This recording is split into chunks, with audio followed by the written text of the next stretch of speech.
2 মাস ধরে কথাবার্তা, বিয়ে বইবে, আর স্বামী নাই, আর আমার বউ নাই। আমার 30,000 টাকা নেওয়া হয়েছে।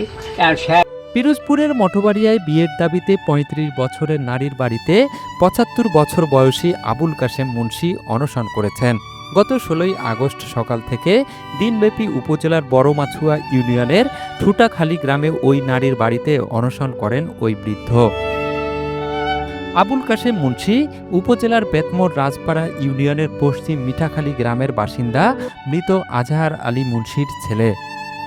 এ বিষয়ে আবুল কাশেম মুন্সি বলেন, আমার স্ত্রী বেশ কিছুদিন আগে মৃত্যুবরণ করার পরে বিয়ের জন্য বিভিন্ন জায়গায় মেয়ে দেখি। তার ওই ধারাবাহিকতায় প্রায় 2 মাস পূর্বে ওই নারীর সঙ্গে দেখা হয় এবং বিয়ের প্রস্তাব দিলে সে রাজি হয়।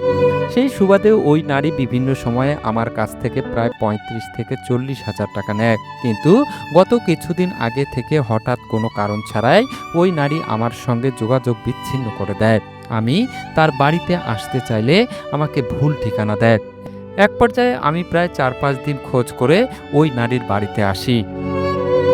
তিনি আরো বলেন, হয় আমার টাকা দেবে, নয়তো আমাকে বিয়ে করবে। আমার সঙ্গে ওই নারী যে প্রতারণা করেছে, আমি তার উপযুক্ত বিচারের দাবি জানাই।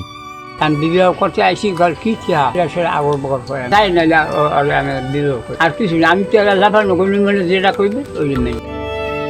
এ বিষয়ে এলাকাবাসী জানান, ওই নারী আমাদের এলাকার মেয়ে হলেও তার স্বভাব চরিত্র মোটেই ভালো না। আমাদের জানা মতে ওই নারী এরকমের বিভিন্ন পুরুষের কাছ থেকে বিয়ের প্রতিশ্রুতি দিয়ে টাকা আত্মসাৎ করে। আমরা তার কঠিন শাস্তির দাবি জানাই। বিষয়টি টের পেয়ে ওই নারী আত্মগোপন করেন।